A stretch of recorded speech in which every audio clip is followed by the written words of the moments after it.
The Most Dangerous Game. By Richard Connell. The Most Dangerous Game. There to the right somewhere is a large island, said Whitney. It's rather a mystery. What island is it? Rainsford asked. The old charts call it Ship Trap Island, Whitney replied. A suggestive name, isn't it? Sailors have a curious dread of the place. I don't know why. Some superstition. Can't see it, remarked Rainsford, trying to peer through the dank tropical night that was palpable as it pressed its thick warm blackness in upon the yacht. You've good eyes, said Whitney, with a laugh, and I've seen you pick off a moose moving in the brown fall bush at 400 yards, but even you can't see 4 miles or so through a moonless Caribbean night. Nor 4 yards, admitted Rainsford. Ugh. It's like moist black velvet. It will be light enough in Rio, promised Whitney. We should make it in a few days. I hope the Jaguar guns have come from Petty's. We should have some good hunting up the Amazon. Great sport, hunting. The best sport in the world, agreed Rainsford. For the hunter, amended Whitney.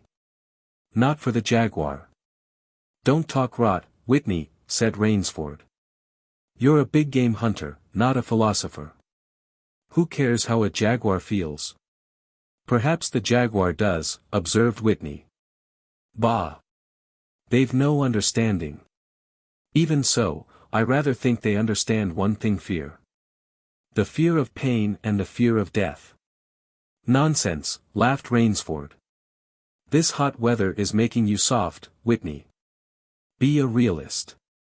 The world is made up of 2 classes: the hunters and the hunts. Luckily, you and I are hunters. Do you think we've passed that island yet? I can't tell in the dark. I hope so. Why? Asked Rainsford. The place has a reputation, a bad one. Cannibals, suggested Rainsford. Hardly. Even cannibals wouldn't live in such a godforsaken place.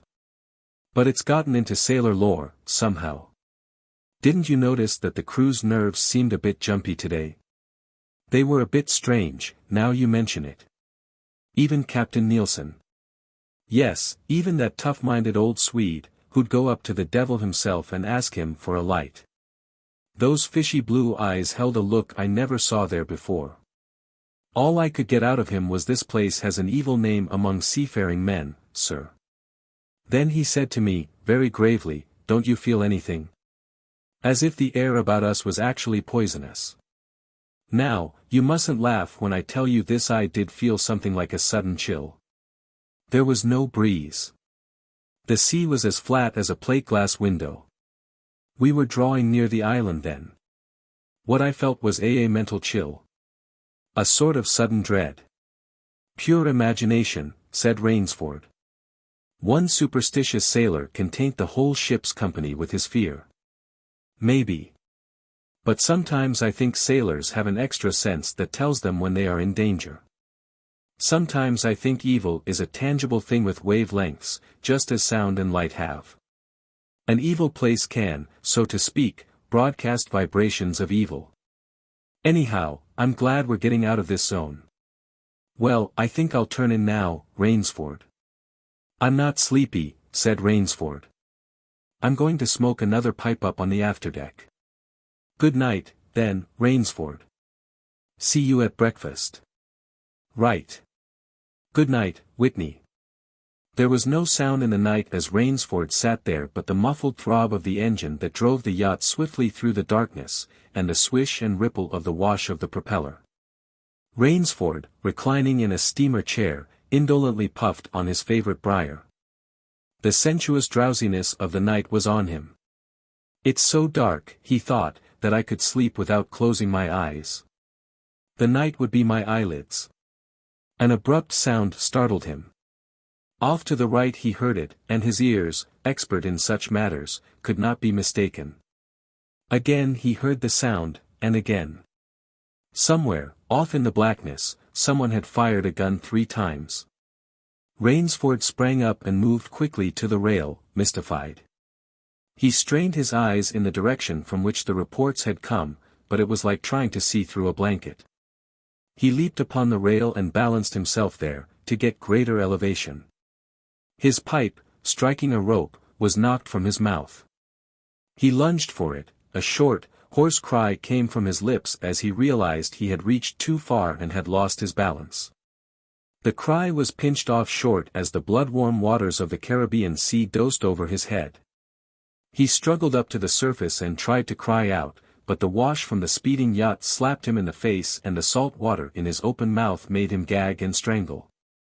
Desperately he struck out with strong strokes after the receding lights of the yacht, but he stopped before he had swum 50 feet. A certain cool-headedness had come to him. It was not the first time he had been in a tight place. There was a chance that his cries could be heard by someone aboard the yacht, but that chance was slender and grew more slender as the yacht raced on. He wrestled himself out of his clothes and shouted with all his power.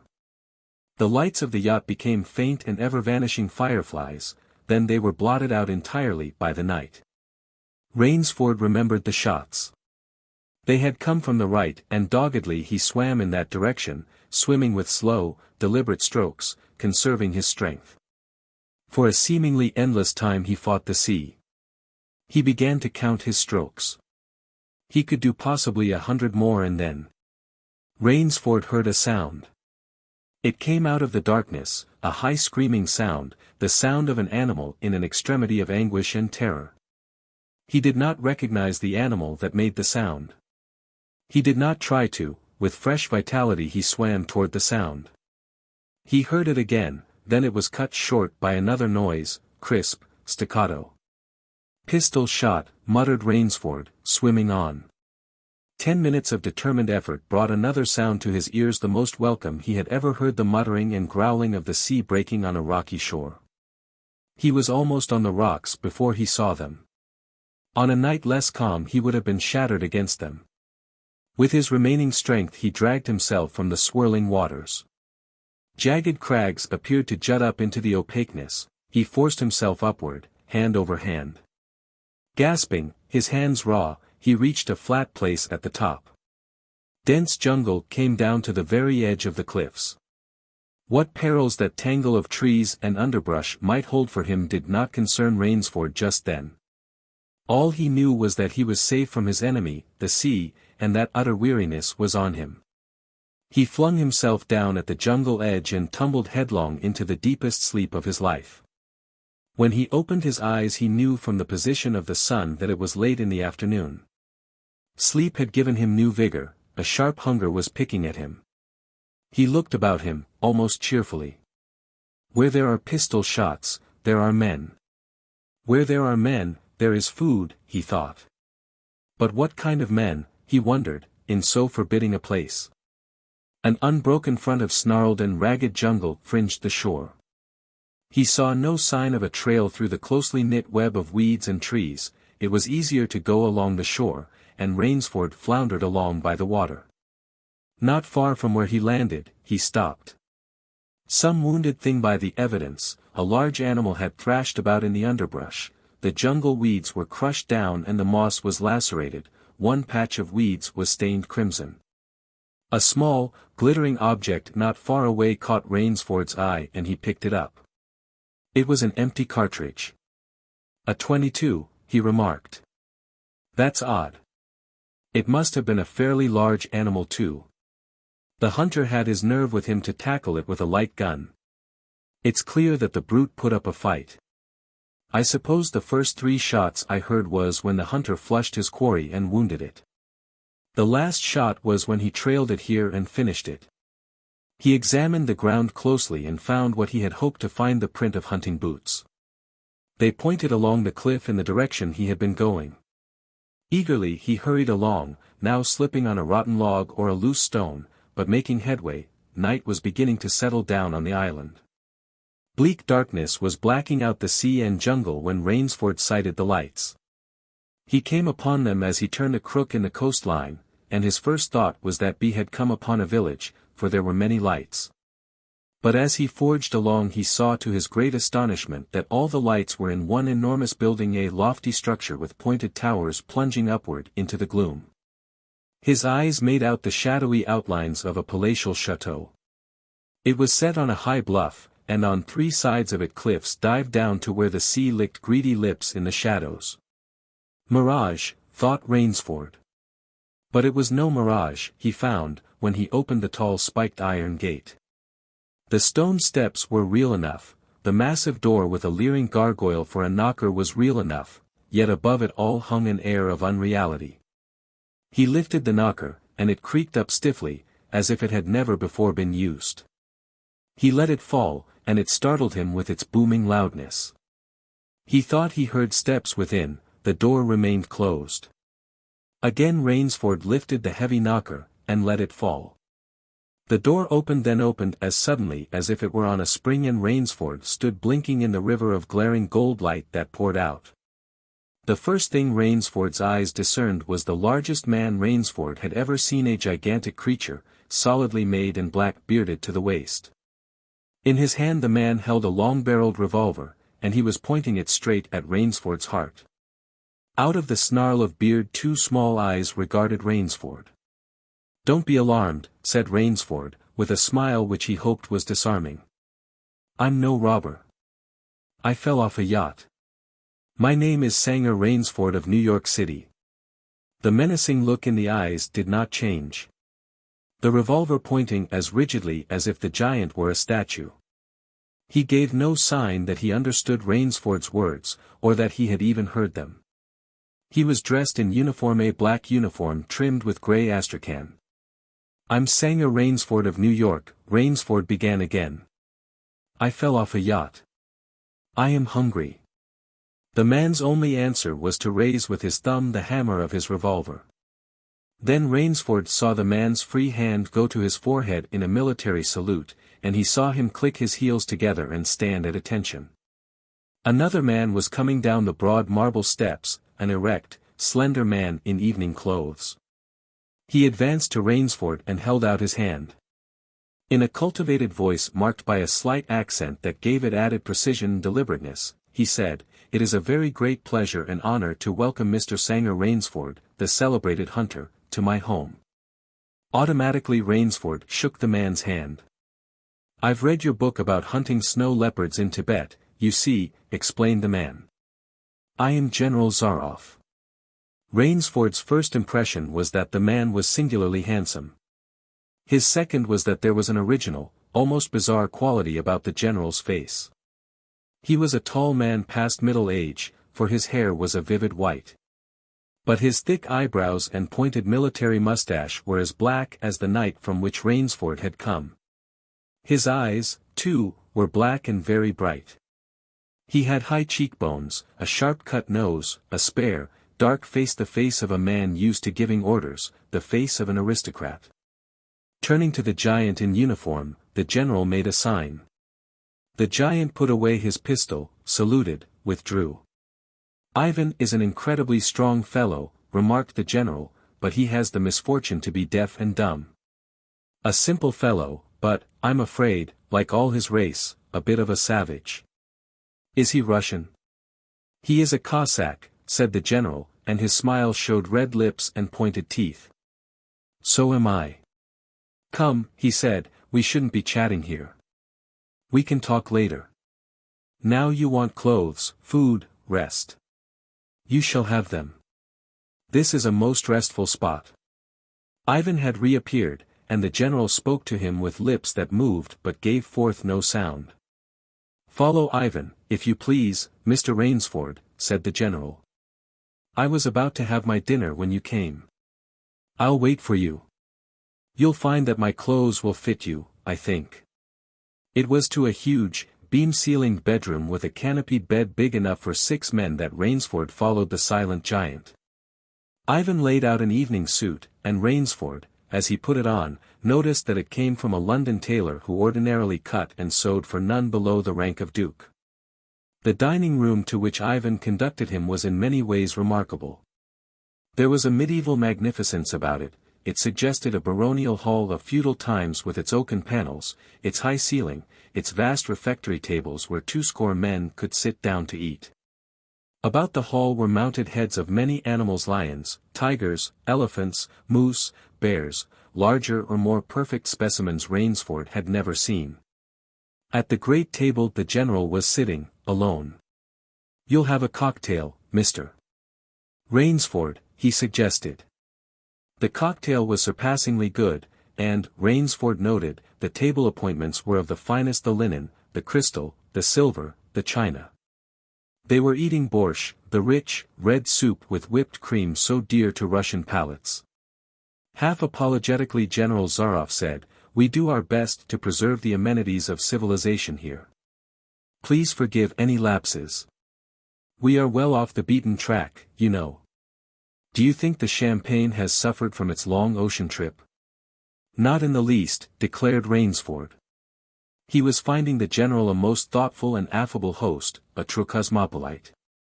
But there was one small trait of the general's that made Rainsford uncomfortable. Whenever he looked up from his plate he found the general studying him, appraising him narrowly. "Perhaps," said General Zaroff, "you were surprised that I recognized your name. You see, I read all books on hunting published in English, French, and Russian. I have but one passion in my life, Mr. Rainsford, and it is the hunt." "You have some wonderful heads here," said Rainsford as he ate a particularly well-cooked filet mignon. "That Cape buffalo is the largest I ever saw." "Oh, that fellow." "Yes, he was a monster." "Did he charge you?" "Hurled me against a tree," said the general. "Fractured my skull. But I got the brute." "I've always thought," said Rainsford, "that the Cape buffalo is the most dangerous of all big game." For a moment the general did not reply. He was smiling his curious red-lipped smile. Then he said slowly, "No. You are wrong, sir. The Cape buffalo is not the most dangerous big game." He sipped his wine. "Here in my preserve on this island," he said in the same slow tone, "I hunt more dangerous game." Rainsford expressed his surprise. "Is there big game on this island?" The general nodded. "The biggest." "Really?" "Oh, it isn't here naturally, of course. I have to stock the island." "What have you imported, General?" Rainsford asked. "Tigers?" The general smiled. "No," he said. "Hunting tigers ceased to interest me some years ago. I exhausted their possibilities, you see. No thrill left in tigers, no real danger. I live for danger, Mr. Rainsford." The general took from his pocket a gold cigarette case and offered his guest a long black cigarette with a silver tip. It was perfumed and gave off a smell like incense. "We will have some capital hunting, you and I," said the general. "I shall be most glad to have your society." "But what game?" began Rainsford. "I'll tell you," said the general. "You will be amused, I know. I think I may say, in all modesty, that I have done a rare thing. I have invented a new sensation. May I pour you another glass of port?" "Thank you, General." The general filled both glasses, and said, "God makes some men poets. Some he makes kings, some beggars. Me he made a hunter. My hand was made for the trigger," my father said. He was a very rich man with 250,000 acres in the Crimea, and he was an ardent sportsman. When I was only 5 years old he gave me a little gun, specially made in Moscow for me, to shoot sparrows with. When I shot some of his prize turkeys with it, he did not punish me, he complimented me on my marksmanship. I killed my first bear in the Caucasus when I was 10. My whole life has been one prolonged hunt. I went into the army. It was expected of noblemen's sons and for a time commanded a division of Cossack cavalry, but my real interest was always the hunt. I have hunted every kind of game in every land. It would be impossible for me to tell you how many animals I have killed." The general puffed at his cigarette. "After the debacle in Russia I left the country, for it was imprudent for an officer of the Tsar to stay there. Many noble Russians lost everything. I, luckily, had invested heavily in American securities, so I shall never have to open a tea room in Monte Carlo or drive a taxi in Paris. Naturally, I continued to hunt grizzlies in your Rockies, crocodiles in the Ganges, rhinoceroses in East Africa. It was in Africa that the Cape buffalo hit me and laid me up for 6 months. As soon as I recovered I started for the Amazon to hunt jaguars, for I had heard they were unusually cunning. They weren't. The Cossack sighed. They were no match at all for a hunter with his wits about him, and a high-powered rifle. I was bitterly disappointed. I was lying in my tent with a splitting headache one night when a terrible thought pushed its way into my mind. Hunting was beginning to bore me. And hunting, remember, had been my life. I have heard that in America businessmen often go to pieces when they give up the business that has been their life. Yes, that's so, said Rainsford. The general smiled. I had no wish to go to pieces, he said. I must do something. Now, mine is an analytical mind, Mr. Rainsford. Doubtless that is why I enjoy the problems of the chase. No doubt, General Zaroff. So, continued the general, I asked myself why the hunt no longer fascinated me. You are much younger than I am, Mr. Rainsford, and have not hunted as much, but you perhaps can guess the answer. What was it? Simply this, hunting had ceased to be what you call a sporting proposition.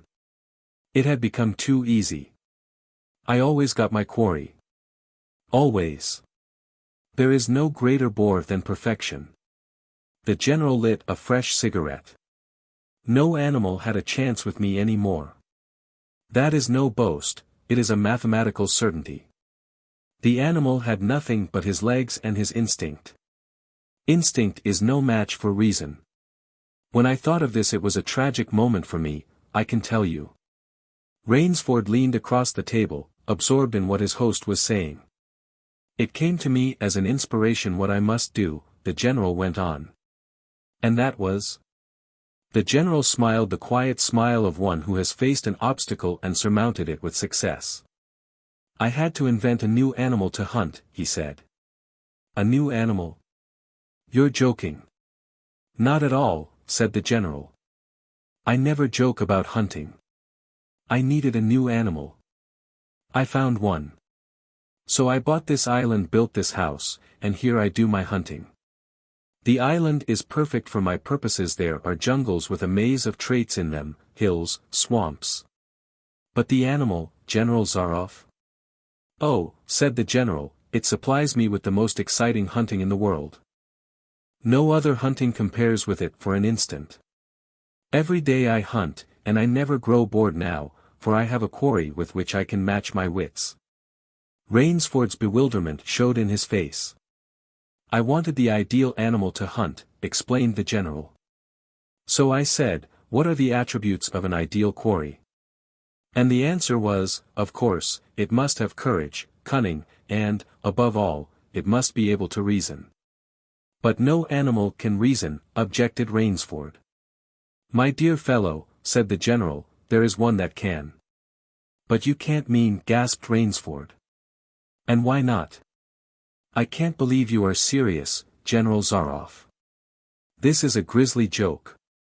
Why should I not be serious? I am speaking of hunting. Hunting? Great guns, General Zaroff, what you speak of is murder. The general laughed with entire good nature.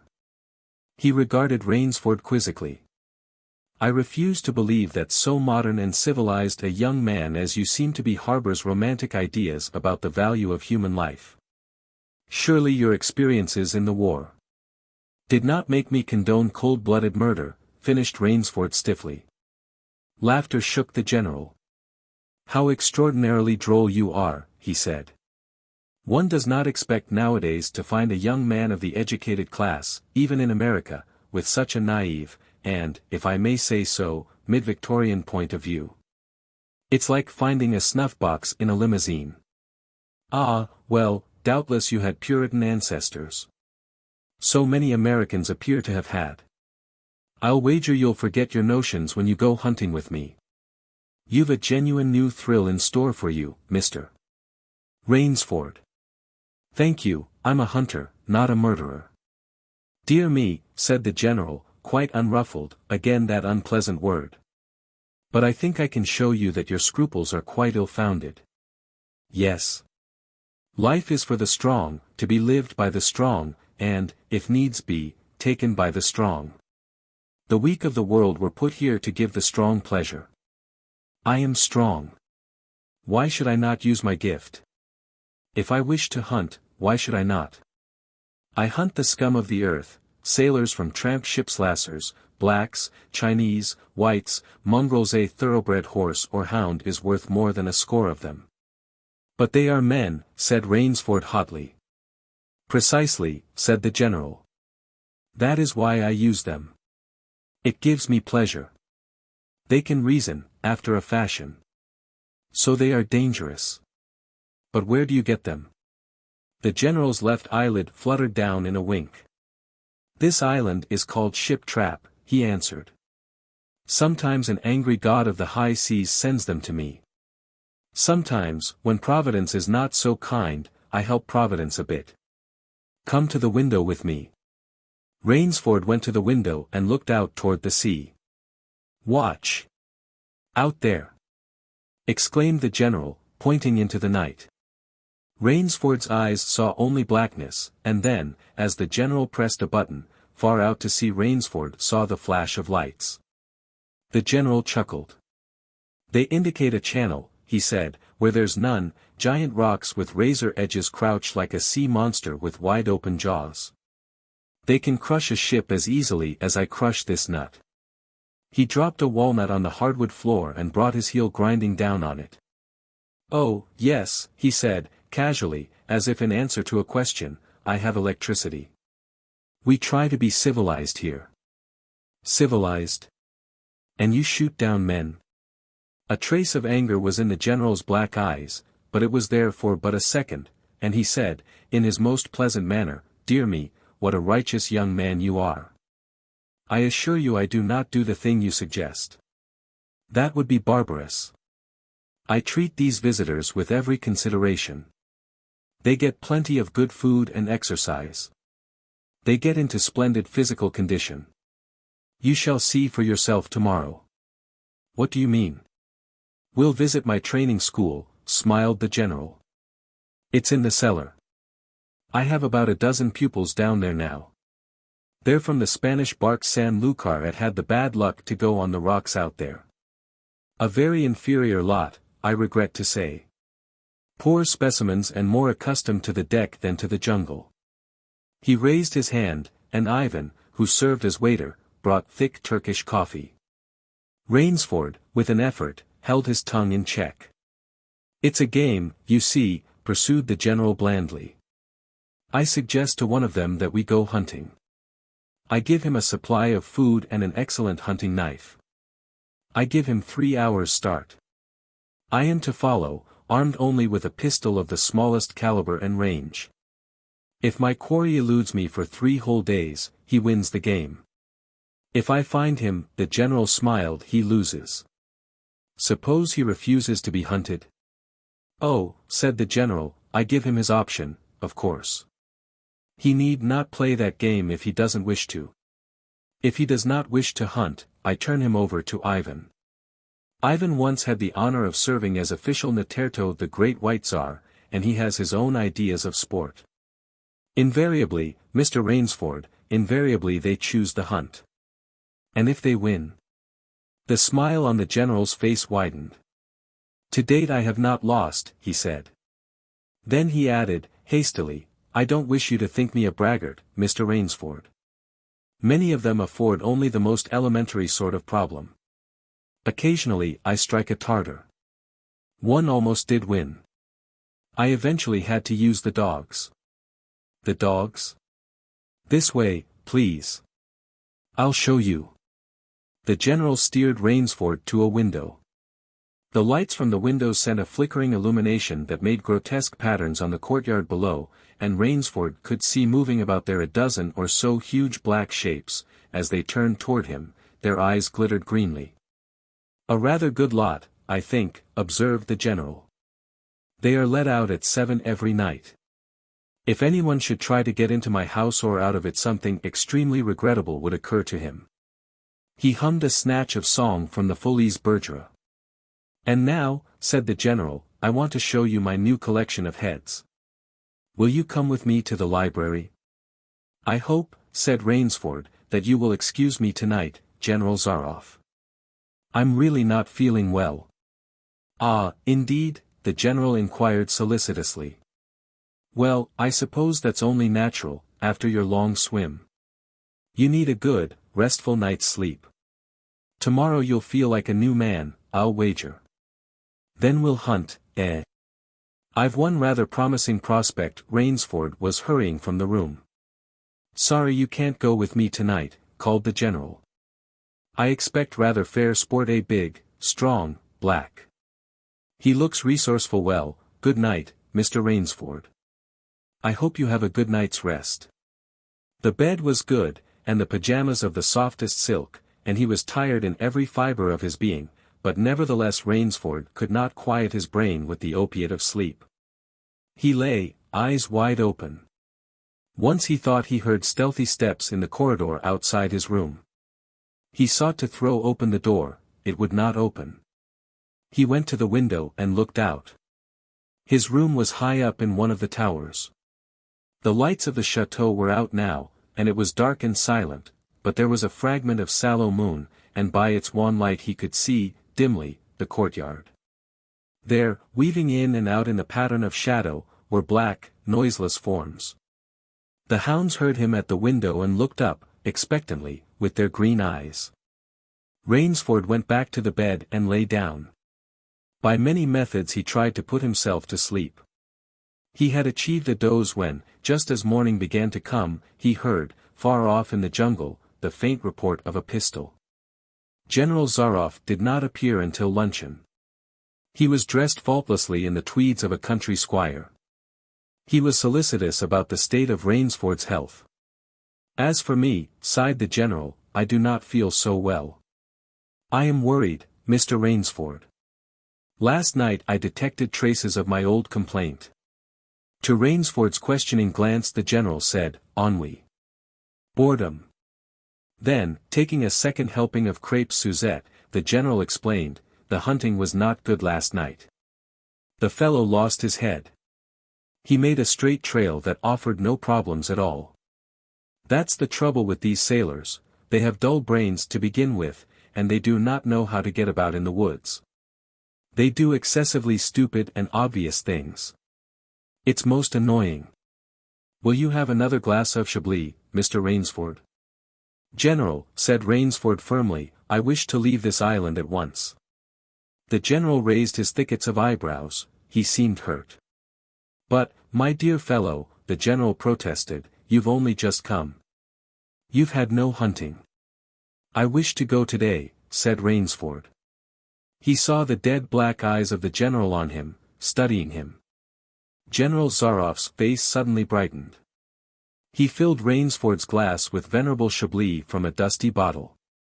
Tonight, said the general, we will hunt, you and I. Rainsford shook his head. No, general, he said. I will not hunt. The general shrugged his shoulders and delicately ate a hothouse grape. As you wish, my friend, he said. The choice rests entirely with you. But may I not venture to suggest that you will find my idea of sport more diverting than Ivan's? He nodded toward the corner to where the giant stood, scowling, his thick arms crossed on his hogshead of chest. You don't mean, cried Rainsford. My dear fellow, said the general, have I not told you I always mean what I say about hunting? This is really an inspiration.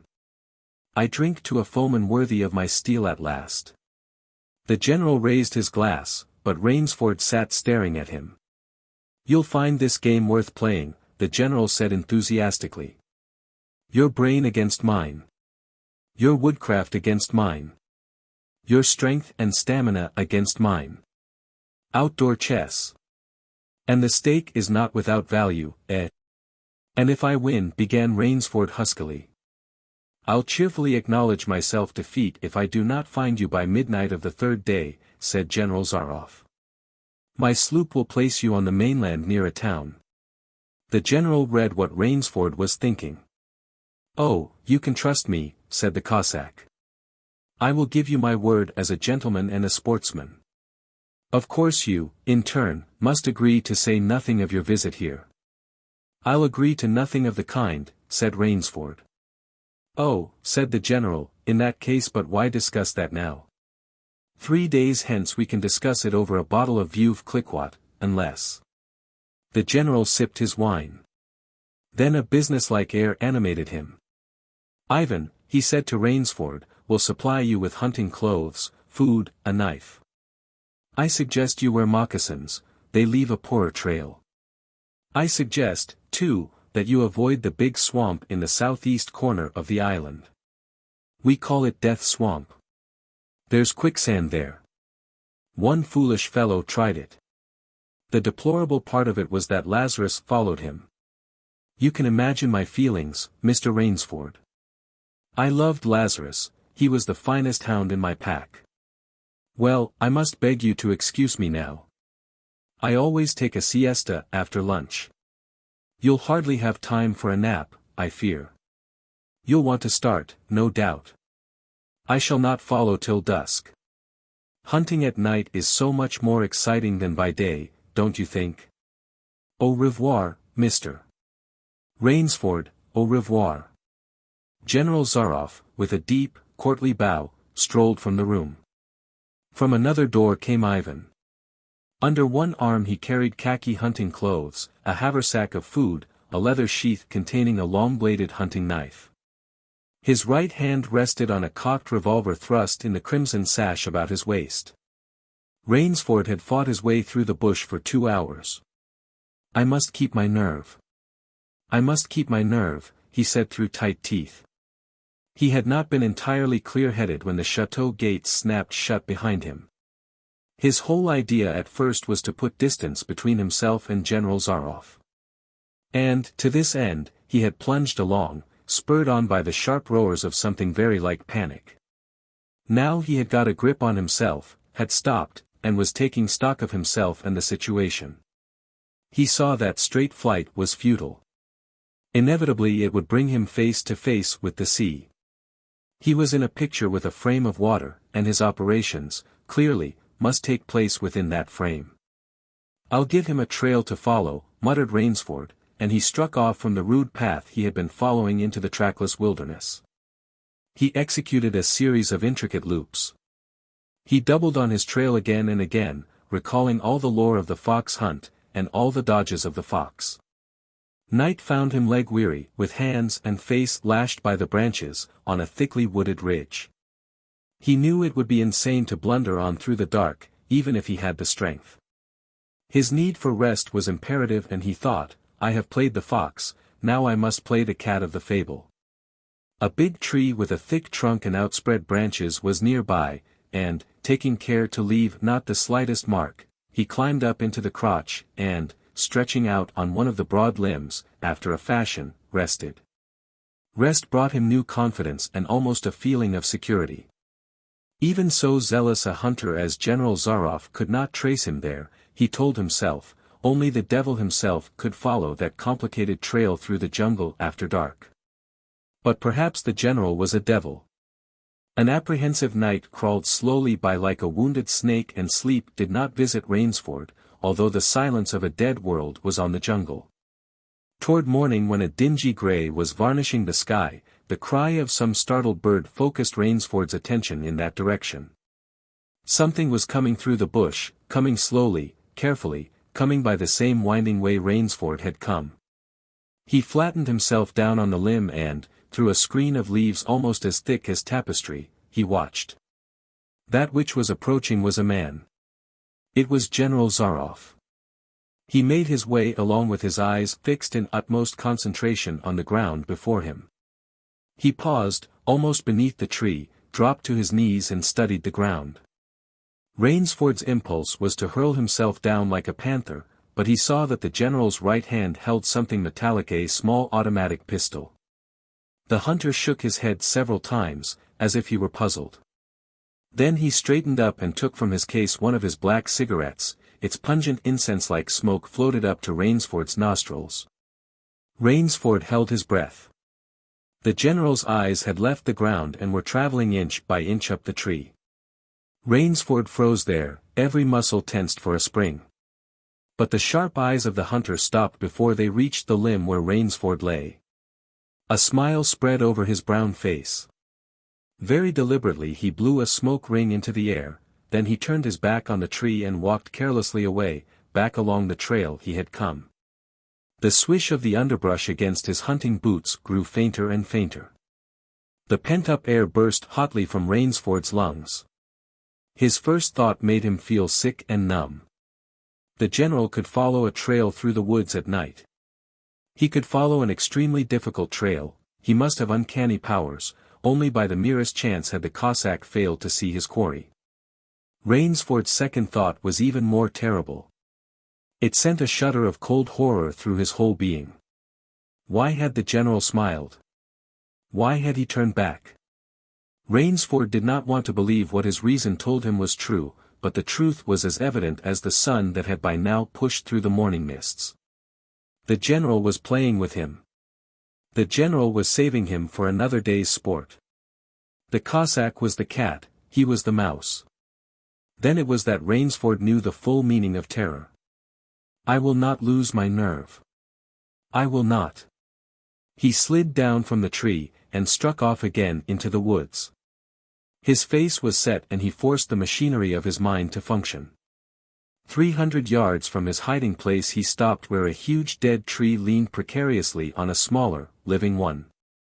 Throwing off his sack of food, Rainsford took his knife from its sheath and began to work with all his energy. The job was finished at last, and he threw himself down behind a fallen log 100 feet away. He did not have to wait long. The cat was coming again to play with the mouse. Following the trail with the sureness of a bloodhound came General Zaroff. Nothing escaped those searching black eyes, no crushed blade of grass, no bent twig, no mark, no matter how faint, in the moss. So intent was the Cossack on his stalking that he was upon the thing Rainsford had made before he saw it. His foot touched the protruding bough that was the trigger. Even as he touched it, the general sensed his danger and leaped back with the agility of an ape. But he was not quite quick enough. The dead tree, delicately adjusted to rest on the cut living one, crashed down and struck the general a glancing blow on the shoulder as it fell, but for his alertness, he must have been smashed beneath it. He staggered, but he did not fall. Nor did he drop his revolver. He stood there, rubbing his injured shoulder, and Rainsford, with fear again gripping his heart, heard the general's mocking laugh ring through the jungle. Rainsford, called the general, if you are within sound of my voice, as I suppose you are, let me congratulate you. Not many men know how to make a Malay man-catcher. Luckily for me I, too, have hunted in Malacca. You are proving interesting, Mr. Rainsford. I am going now to have my wound dressed, it's only a slight one. But I shall be back. I shall be back. When the general, nursing his bruised shoulder, had gone, Rainsford took up his flight again. It was flight now, a desperate, hopeless flight, that carried him on for some hours. Dusk came, then darkness, and still he pressed on. The ground grew softer under his moccasins, the vegetation grew ranker, denser, insects bit him savagely. Then, as he stepped forward, his foot sank into the ooze. He tried to wrench it back, but the muck sucked viciously at his foot as if it were a giant leech. With a violent effort, he tore his feet loose. He knew where he was now. Death Swamp and its quicksand. His hands were tight closed as if his nerve were something tangible that someone in the darkness was trying to tear from his grip. The softness of the earth had given him an idea. He stepped back from the quicksand a dozen feet or so and, like some huge prehistoric beaver, he began to dig. Rainsford had dug himself in France when a second's delay meant death. That had been a placid pastime compared to his digging now. The pit grew deeper. When it was above his shoulders, he climbed out and from some hard saplings cut stakes and sharpened them to a fine point. These stakes he planted in the bottom of the pit with the points sticking up. With flying fingers he wove a rough carpet of weeds and branches and with it he covered the mouth of the pit. Then, wet with sweat and aching with tiredness, he crouched behind the stump of a lightning-charred tree. He knew his pursuer was coming. He heard the padding sound of feet on the soft earth, and the night breeze brought him the perfume of the general's cigarette. It seemed to Rainsford that the general was coming with unusual swiftness. He was not feeling his way along, foot by foot. Rainsford, crouching there, could not see the general, nor could he see the pit. He lived a year in a minute. Then he felt an impulse to cry aloud with joy, for he heard the sharp crackle of the breaking branches as the cover of the pit gave way. He heard the sharp scream of pain as the pointed stakes found their mark. He leaped up from his place of concealment. Then he cowered back. 3 feet from the pit a man was standing, with an electric torch in his hand. "You've done well, Rainsford," the voice of the general called. "Your Burmese tiger pit has claimed one of my best dogs. Again you score. I think, Mr. Rainsford, I'll see what you can do against my whole pack. I'm going home for a rest now. Thank you for a most amusing evening." At daybreak Rainsford, lying near the swamp, was awakened by a sound that made him know that he had new things to learn about fear. It was a distant sound, faint and wavering, but he knew it. It was the baying of a pack of hounds. Rainsford knew he could do one of 2 things. He could stay where he was and wait. That was suicide. He could flee. That was postponing the inevitable. For a moment he stood there, thinking. An idea that held a wild chance came to him, and, tightening his belt, he headed away from the swamp. The baying of the hounds drew nearer, then still nearer, nearer, ever nearer.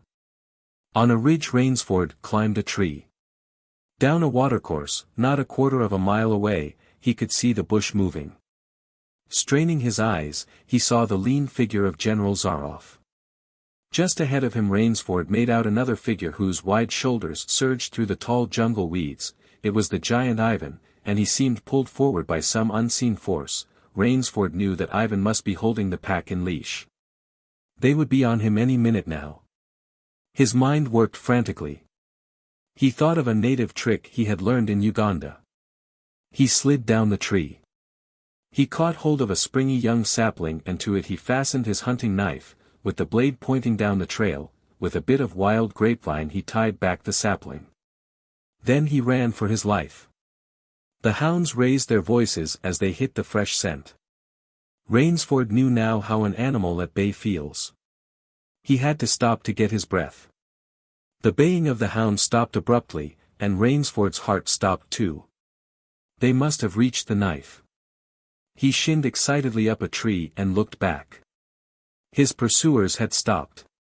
But the hope that was in Rainsford's brain when he climbed died, for he saw in the shallow valley that General Zaroff was still on his feet. But Ivan was not. The knife, driven by the recoil of the springing tree, had not wholly failed. Rainsford had hardly tumbled to the ground and the pack took up the cry again. "Nerve, nerve, nerve," he panted, as he dashed along. A blue gap showed between the trees dead ahead. Ever nearer drew the hounds. Rainsford forced himself on toward that gap. He reached it. It was the shore of the sea. Across a cove he could see the gloomy grey stone of the chateau. 20 feet below him the sea rumbled and hissed. Rainsford hesitated. He heard the hounds. Then he leaped far out into the sea. When the general and his pack reached the place by the sea, the Cossack stopped. For some minutes he stood regarding the blue-green expanse of water. He shrugged his shoulders. Then he sat down, took a drink of brandy from a silver flask, lit a cigarette, and hummed a bit from Madame Butterfly. General Zaroff had an exceedingly good dinner in his great panelled dining hall that evening. With it he had a bottle of Pol Roger and half a bottle of Chambertin. 2 slight annoyances kept him from perfect enjoyment. One was the thought that it would be difficult to replace Ivan, the other was that his quarry had escaped him. Of course, the American hadn't played the game, so thought the general as he tasted his after-dinner liqueur. In his library he read, to soothe himself, from the works of Marcus Aurelius. At 10 he went up to his bedroom. He was deliciously tired, he said to himself, as he locked himself in. There was a little moonlight, so, before turning on his light, he went to the window and looked down at the courtyard. He could see the great hounds, and he called, "Better luck another time," to them. Then he switched on the light. A man, who had been hiding in the curtains of the bed, was standing there. "Rainsford," screamed the general. "How in God's name did you get here?" "Swam," said Rainsford. "I found it quicker than walking through the jungle." The general sucked in his breath and smiled. "I congratulate you," he said. "You have won the game." Rainsford did not smile. "I am still a beast at bay," he said, in a low, hoarse voice. "Get ready, General Zaroff." The general made one of his deepest bows. "I see," he said. "Splendid. One of us is to furnish a repast for the hounds. The other will sleep in this very excellent bed. On guard, Rainsford." He had never slept in a better bed, Rainsford decided. How do you find this book? Any thoughts about the book or the author? Any suggestion for improvement? Please take a moment to share your thoughts in a comment. If you like it, share it with your friends who might enjoy it as well. Subscribe to keep in touch. Visit CompleteAudiobooks.com for more quality content.